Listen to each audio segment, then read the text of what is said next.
Le DAF Fresh Morning, c'est 104.5 tonnes de bonne humeur. Tous les matins sur Urban FM. La meilleure radio de la capitale. La meilleure radio de la capitale. Vous êtes sur les 104.5 Urban FM, la station urbaine, et vous écoutez le DAF Fresh Morning avec Jean-Paul. Jean-Paul, bonjour. Bonjour DAF Fresh. Comment tu vas ce matin? Ça va super bien. L'actualité internationale. L'actualité internationale va nous amener aux États-Unis, où on a appris deux choses hier. D'abord, concernant l'ancien président Joe Biden, 46e président des États-Unis d'Amérique, qui a achevé son mandat le 20 janvier dernier, il y a à peine 5 mois. On a appris deux choses hier. D'abord, deux mauvaises nouvelles. La première, c'est que Joe Biden a officialisé le fait qu'il soit atteint d'un cancer de la prostate, un cancer déclaré comme étant très agressif avec des métastases osseuses. Alors, si évidemment le diagnostic semble inquiétant, selon l'équipe médicale qui suivrait Joe Biden, pour l'instant, il semble bien répondre à un traitement à base d'hormones. Donc, pour l'instant, c'est le seul point positif qu'on a pu savoir. Et donc, il a annoncé évidemment sa volonté farouche de poursuivre le traitement pour essayer de lutter contre le cancer. Et donc, cette mauvaise nouvelle, malheureusement, fait suite à une autre pour Joe Biden et son équipe, puisqu'il y a un livre qui doit paraître aujourd'hui, mardi, qui s'intitule « Le péché originel, la descente de Joe Biden », qui a été écrit par le déclin, c'est le péché originel, le déclin du président Biden, sa dissimulation et son choix désastreux de se représenter. Donc, ce livre a été écrit par deux journalistes d'investigation très bien connus, très bien cotés du côté de Washington, qui sont Jack Trapper et Alex Thompson. Jack Trapper travaille à CNN et Alex Thompson est dans une agence d'information qui s'appelle Axios. Donc, ce livre qui doit paraître aujourd'hui revient sur un fait quand même assez troublant et assez troublant et très très grave même, c'est qu'il semblerait que Joe Biden et son entourage aient fait preuve d'une volonté tout au long de son mandat de vouloir dissimuler, si vous voulez, le déclin cognitif et le déclin physique qui était le sien déjà. Même si, évidemment, on se rappelle ici de plein d'images, la chute sur l'escalier de Air Force One, le fait qu'à plusieurs reprises, il ait fait une chute à vélo, c'était quelques mois au début de la campagne, on ne compte plus des discours où il ne reconnaît pas les gens autour de lui, des discours où il parle à des morts, plein de choses comme ça, qui avaient déjà suscité un certain nombre d'interrogations et qui avaient même lancé, qui suscitait, même si l'alerte avait été donnée vraiment tardivement, et c'est ce que les deux journalistes mettent en avant, c'est que en réalité, il se pourrait même que, bien avant l'arrivée en fonction de Joe Biden, on savait déjà que physiquement et mentalement, il n'était pas en capacité de pouvoir exercer pleinement la fonction présidentielle, mais que son entourage, en tête desquels son épouse Jill Biden, aurait tout mis en œuvre pour essayer de dissimuler ça et empêcher que les gens, en réalité, ne sachent que Joe Biden n'était en réalité pas en capacité de pouvoir exercer la fonction présidentielle.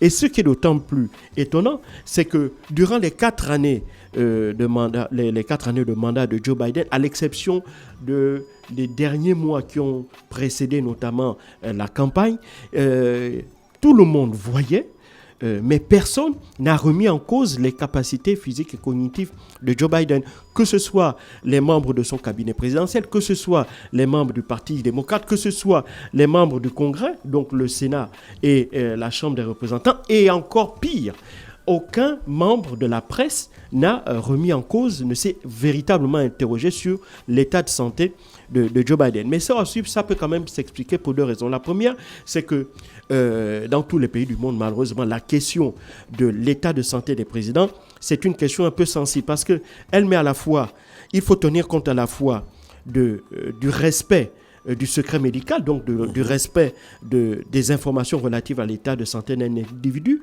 puisque cet individu-là aussi a des droits et donc on doit respecter ce qui entre dans sa sphère privée. Et donc la question de l'état de santé d'un individu rentre dans le cadre de la sphère privée d'un individu. Et donc il faut parfois respecter ce secret-là. Mais d'un autre côté, c'est que l'individu en question, il il occupe une fonction dont les responsabilités sont tellement énormes et qui ont un impact sur la vie, non pas seulement, en l'occurrence pour les États-Unis, non pas seulement sur la vie des Américains, mais parfois sur la vie de la planète entière. Et donc, de ce point de vue-là aussi, il ne saurait être acceptable qu'il y ait une opacité totale sur l'état de santé du président. Encore faille-t-il la respecter, certes, mais lorsqu'on est sûr, lorsqu'on a des informations relatives à ce que l'on sait que le président en question n'est plus en capacité d'exercer sa fonction, eh bien, pourquoi est-ce qu'on fait preuve d'un tel mutisme? Pourquoi est-ce que tout le monde a fait comme si on ne voyait rien, alors que au fur et à mesure que les années passaient, eh ben, on voyait ce déclin s'accentuer et l'état cognitif et physique de Joe Biden se dégrader. Et donc là, évidemment, il faudra savoir que jusqu'au mois de juin 2024, en réalité, c'est lors d'un dîner de gala organisé par l'acteur américain George Clooney à Hollywood. C'est un dîner de gala de levée de fonds.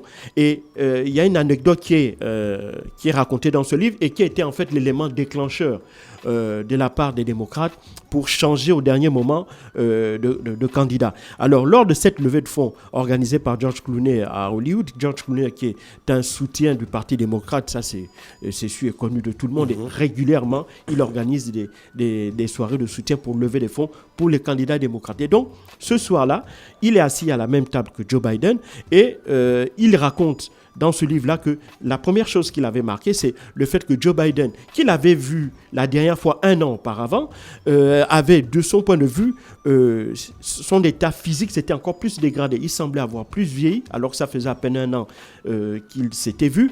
Et surtout qu'il marchait à petits pas et il était soutenu par son assistant. Ça, c'est la première chose que George Clooney a dit. Et la deuxième, c'est que George Clooney a été surpris par le fait que Joe Biden, qu'il connaît depuis de longues dates, il semblerait qu'ils se connaissent depuis au moins 30 ans. Mais ils sont assis sur la même table et Joe Biden ne le reconnaît pas. Et donc, George Clooney essaie de faire la conversation avec lui et à chaque fois, Joe Biden semble ne pas le reconnaître et au bout d'un moment, il lui répond même sèchement.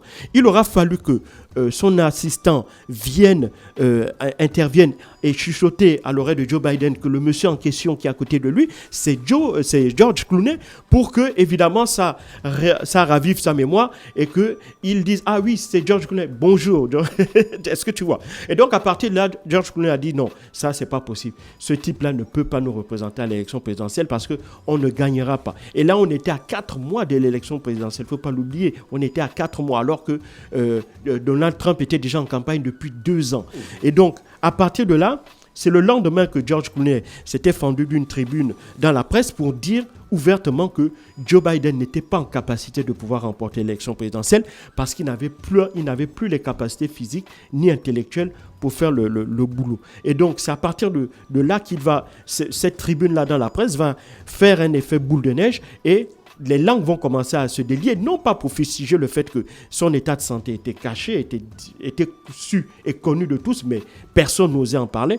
Les gens vont plutôt s'appesantir sur le fait que Joe Biden, à l'époque, qui était âgé de 80 ans, ne pouvait plus, de 81 ans, pardon, ne pouvait plus faire le job. Et donc, il fallait qu'il laisse la place à un autre candidat. Et on se rappelle la précipitation avec laquelle les démocrates avaient dû organiser la convention de Chicago, qui avait dû installer finalement Kamala Harris comme candidate. Et on n'a pas aussi oublié que le Parti démocrate avait tout mis en œuvre pour empêcher toute autre candidature de pouvoir émerger, pour éviter que lors de la convention, la dissension, les divisions au sein du Parti démocrate ne puissent apparaître et affaiblir le parti à quelques semaines de cette échéance cruciale qui était les élections présidentielles de novembre. Et donc, à partir de là, on connaît la suite. Kamala Harris aura été au pied levé, disons quasiment désignée comme candidate démocrate et malheureusement pour elle, elle perdra l'élection face à Donald Trump qui fera ainsi